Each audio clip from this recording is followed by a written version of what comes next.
Assalamualaikum Bu Purwati, gimana kabarnya hari ini? Waalaikumsalam, alhamdulillah sehat Ibu Fitri. Bagaimana Ibu Fitri? Alhamdulillah keadaan saya sehat juga. Nah, saya lihat di sini Bu Purwati mukanya kok agak tegang sedikit ya. Ada permasalahan apa yang kira-kira akan Ibu ceritakan? Gini Bu, untuk seminggu yang akan datang saya itu akan merencanakan coaching dengan rekan sejawat.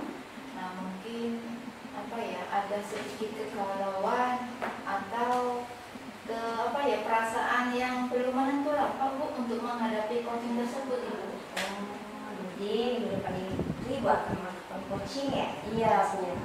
Nah di sini dalam proses coaching nanti kira-kira hal apa yang sudah Ibu persiapkan untuk menghadapi proses coaching? Dalam coaching nanti saya akan mempersiapkan langkah alur kita dengan menentukan tujuan dari coaching tersebut. Setelah itu mengidentifikasi permasalahannya, terus mengambil aksi nyata. Setelah itu saya kaitkan dengan menggunakan rasa. Bagus sekali ya, berarti Ibu sudah mengetahui tentang alur kita dalam proses coaching ini nanti. Nah di sini nanti saya akan mengamati proses coaching nanti Ibu dengan rekan sejawatnya ya Bu ya. Iya Bu. Jadi nanti ada 3 kompetensi yang akan Ibu kembangkan itu dalam proses kita. Nanti apa saja yang akan Ibu kembangkan? Di dalam coaching nanti saya akan mengembangkan kompetensi yaitu hadir penuh. Setelah itu mendengarkan aktif dan mengajukan pertanyaan-pertanyaan berbobot kepada coach tersebut. Nah dari 3 itu tadi Bu ya, dari alur kita tadi ada mendengarkan aktif, kehadiran penuh dan juga mengadakan pertanyaan berbobot. Dari ketiga ini yang mana yang akan Ibu kembangkan? Yang menurut saya ingin gali terus yaitu dengan mengajukan pertanyaan berbobot. Karena kenapa? Dengan kita mengajukan pertanyaan berbobot itu kita tuh menggali ide-ide dari coach tersebut, tetapi permasalahan yang dihadapi itu ide-ide itu muncul dengan sendirinya dari diri rekan sejawat tersebut. Sehingga dengan munculnya ide-ide itu bisa membuat rekan sejawat itu lebih semangat lagi dalam memperbaikinya. Nah dari itu tadi Ibu akan mengambil pertanyaan yang berbobot akan Ibu kembangkan. Di sini langkah apa yang sudah Ibu siapkan? Langkah yang harus saya lakukan yaitu menyiapkan pertanyaan-pertanyaan, sehingga pertanyaan-pertanyaan itu yang nantinya itu menggali. Selain itu jangan sampai pertanyaan nanti saya itu menghakimi coach tersebut sehingga menimbulkan rasa minder. Jadi pertanyaan nanti saya buat spesifik mungkin agar ide-ide itu muncul dari coaching-nya tersebut Ibu. Ya, luar biasa ya Bu ya. Saya ucapkan semangat kepada Ibu dalam proses coaching nanti. Ide-ide Ibu itu luar biasa sekali. Semoga nanti dalam proses coachingnya tidak ada hambatan satu apapun Bu ya. Oke Bu. Oh iya Bu, nanti mohon kehadiran Ibu untuk mendampingi saya coaching dengan rekan sejawat. Insya Allah nanti sekitar jam 10 Ibu bersedia. Iya, baik Ibu siap. Nanti saya akan hadir tepat waktu. Nanti dikabarin Bu ya kalau sudah masuk waktunya ya. Oke, terima kasih Ibu. Sama-sama. Assalamualaikum. Waalaikumsalam. Assalamualaikum Bu Pur. Waalaikumsalam Pak Sigit. Apa kabar? Baik, alhamdulillah. Ibu, maaf, apakah kira-kira Ibu ada waktu ya? Oh ada Pak, gimana? Ini Bu, saya mau ada sedikit curhat Bu tentang Oh iya. Nah, saya ini kan mau melakukan proses pembelajaran. Iya, Bapak. Masalahnya ketika saya melakukan proses pembelajaran itu ada anak-anak itu Bu tidak begitu aktif, jadi seolah-olah hanya saya terus yang harus mengajari itu. Nah, saya itu inginnya anak-anak itu aktif sehingga bukan hanya saya saja yang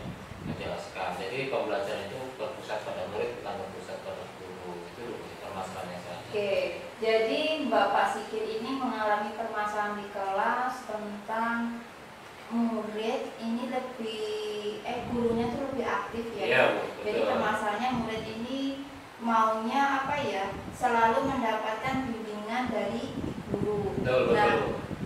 dari permasalahan tersebut, menurut Bapak, kira-kira untuk menciptakan suasana kelas yang bagaimana yang Bapak inginkan? Saya itu inginnya begini loh Bu, ketika proses pembelajaran itu anak-anak itu mau aktif belajar, mencari sumber informasi, sehingga saya itu hanya berperan sebagai fasilitator saja Bu. Ya, saya hanya berperan sebagai fasilitator. Biasanya selama ini saya membuatnya pakai LKPD Bu, tapi mungkin LKPD saya itu kurang menarik untuk anak-anak itu, begitu Bu mungkin. Oke. Jadi Bapak sudah melakukan pembelajaran tadi, menyiapkan LKPD Pak? Ya betul Bu. Seandainya Bapak tadi menginginkan bahwa anak-anak itu kreatif dan guru itu sebagai sumber sebagai fasilitator. Adakah langkah-langkah Bapak untuk menciptakan anak-anak yang kreatif, aktif sehingga mereka itu bisa mencari bisa mengembangkan ide-ide atau materi itu Pak? Mungkin langkah-langkah apa yang Bapak lakukan untuk menciptakan anak-anak yang seperti itu Bapak? Kalau yang rencana saya itu ya, Ya, rencana rencana. saya itu yang pertama jelas saya akan memperbaiki LKPD saya Bu. Jadi LKPD saya yang selama ini mungkin kurang interaktif, nah saya akan perbaiki lagi sehingga ketika anak membaca LKPD saya itu anak sudah cukup jelas mau melakukan apa Bu. Gitu. Itu langkah pertama. Yang langkah kedua mungkin saya akan melakukan diskusi-diskusi dengan teman-teman kelas 3 atau kelas yang lebih tinggi, kelas tinggi Bu, sehingga saya bisa saling membandingkan antara LKPD saya itu dengan LKPD beliau-beliau yang lainnya, begitu Bu. Itu yang Oke, sangat luar biasa sekali Bapak. Bapak sudah mau tadi langkah Bapak akan memperbaiki LKPD. Ya, Setelah itu Bapak akan melakukan perbincangan dengan rekan sejawat tentang soal-soal atau apa tadi? LKPD-nya itu apakah dengan teman sejawat. Nah,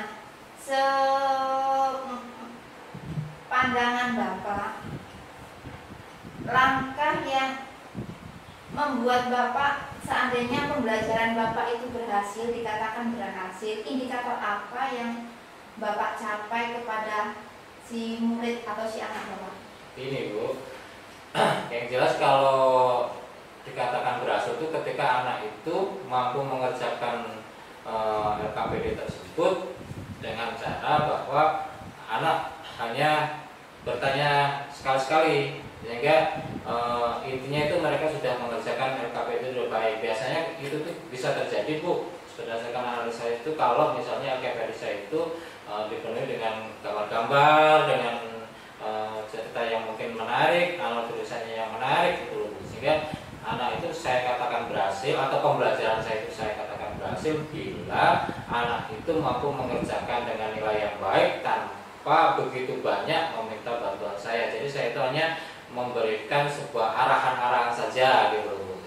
Oke, jadi itu indikator pencapaian dalam pembelajaran yang Bapak lakukan. Yeah. Nah, untuk menuju keberhasilan itu, langkah-langkah apa yang akan Bapak perbuat? Ya, langkah-langkah saya yang jelas persiapannya saya lebih matangkan lagi, terus saya melakukan diskusi. Mungkin saya akan malah kalau saya mau berpikiran begini loh Bu, saya di tetangga sebelah itu kan ada guru penggerak, mungkin nanti saya akan bertanya sama guru penggerak tersebut. Itu langkah-langkah saya Bu yang akan saya lakukan. Oke, sangat luar biasa sekali Bapak untuk memperbaiki pembelajaran tadi ya, ingin membuat anak berhasil dari mempersiapkan segala sesuatunya dengan baik. Terus Bapak tadi persiapan selanjutnya yaitu dengan memanfaatkan guru penggerak. Oke, kira-kira nih Pak ya, pembelajaran yang seperti ini kapan akan Bapak lakukan? Karena kita ini sudah mulai belajar, kalau saya tunda-tunda kayaknya tidak elok ya Bu ya. Jadi saya akan melakukannya minggu depan Bu dengan itunya. Saya berharap minggu depan itu saya sudah mampu menyusun LKPD yang menarik sehingga saya langsung bisa mempraktekannya dalam proses belajar mengajar. Oke Pak, dari semuanya itu adakah Pak bantuan atau dukungan orang sekitar agar pembelajaran Bapak itu berhasil? Banyak Bu, karena kalau saya mengerjakan sendiri nggak mungkin. Jadi saya itu didukung betul oleh kepala sekolah saya, oleh teman-teman saya mendapat dukungan full. Pokoknya mereka itu inginnya bahwa semua permasalahan guru-gurunya itu terselesaikan. Oke. Itu kira-kira akan dilaksanakan kapan Bapak? Minggu depan Bu. Oke. Minggu depan. Oke, semangat Bapak. Semoga apa yang menjadi harapan Bapak menjadi yang harapan yang Bapak impikan, dan dengan langkah-langkah yang sedemikian rupa tadi yang Bapak katakan itu semoga apa yang menjadi tujuan Bapak berhasil. Oke Bu, terima kasih. Nah, sekarang bagaimana perasaan Bapak setelah mengungkapkan ide-ide atau dari permasalahan yang Bapak hadapi ini tadi? Pada awalnya saya sih merasa gugup mau menghadap Ibu karena saya khawatir Ibu Ya. terlalu sibuk ya. Ya. Dan ternyata Ibu bisa menerima keluhan saya, bahkan Ibu sudah memberikan semacam pencerahan kepada saya dan saya merasa lega, dan saya pikir nanti saya akan bisa langsung melaksanakan kegiatan supervisi kepada saya akan melakukan pembelajaran dengan sesuai yang saya inginkan gitu. Oke, semangat Bapak, semoga yang diharapkan dapat tercapai. Iya. Terima kasih ya Bu atas waktunya. Oke, sama-sama Bapak. Oke, Assalamualaikum. Waalaikumsalam. Luar biasa ya Bu Perhati, tadi sudah melakukan coaching dari proses coaching Ibu sebagai coach. Saya lihat Ibu itu sudah sesuai dengan alur yang ada di prinsip-prinsip alur Tirta. Nah di sini apakah langkah-langkah yang sudah Ibu siapkan itu sudah sesuai dengan yang Ibu siapkan dengan yang Ibu tanyakan kepada coach? Oke, tadi sudah Bu, saya sudah mengajukan pertanyaan-pertanyaan yang berbosan dengan menggali segala ide-ide dari permasalahan. Jadi permasalahan tadi teratasi dengan solusi dari rekan sejawat tersebut. Nah, tadi saya mengamati Ibu dalam proses coaching tadi. Nah, di sini ada beberapa hal yang akan saya sampaikan selaku pengamat tadi atau observer. Di sini saya melihat Ibu sudah melakukan pertanyaan-pertanyaan yang berbobot kepada coaching. Kemudian tadi Ibu sudah mempersiapkan beberapa pertanyaan-pertanyaan yang sudah Ibu siapkan. Kemudian alur dari coaching tadi sudah sesuai dengan alur Tirta. Nah, di sini saya lihat Ibu sudah luar biasa sekali ya, sudah memiliki kompetensi yang lebih. Kemudian dari sini yang ingin saya tanyakan, bagaimana perasaan Ibu setelah melakukan proses coaching? Oke, untuk perasaan saya sekarang sudah sangat lega Ibu, karena kenapa? Dengan coaching tadi saya mengajukan pertanyaan-pertanyaan berbobot, saya itu bisa membuat rekan sejawat itu menyampaikan ide-idenya sendiri atas permasalahan sendiri. Jadi potensi dari coach itu dapat tergali Bu. Dari proses coaching ini tadi, harapan Ibu apa ke depannya? Untuk harapan ke depannya, dalam saya melakukan supervisi, misalkan coaching dengan rekan sejawat, itu melakukan kompetensinya itu sesuai dengan kompetensi inti dari coaching. Saya dapat menerapkannya, terus saya itu bisa hadir sepenuhnya saat coachingnya itu mengungkapkan permasalahan itu. Saya itu dapat hadir penuh, merasakan apa yang dirasakan si coachingnya tersebut, sehingga saya itu mampu membuat pertanyaan-pertanyaan yang berbobot sehingga dapat menggali dari potensi yang dimiliki guru tersebut. Bagus sekali ya Bu, luar biasa dalam proses coaching ini. Semoga kedepannya Ibu akan melakukan coaching dengan rekan sejawat yang lainnya dan akan membagikan ilmu yang sudah Ibu dapatkan dari proses coaching ini. Semangat terus bergerak, tergerak dan menggerakkan orang lain. Ya, mungkin sampai di sini hasil pengamatan saya. Terima kasih Ibu. tetap semangat ya Bu. Oke, sama-sama Ibu, saya ucapkan terima kasih. Banyak sekali permasalahan yang sudah saya selesaikan hari ini bersama Ibu. Terima kasih atas waktunya.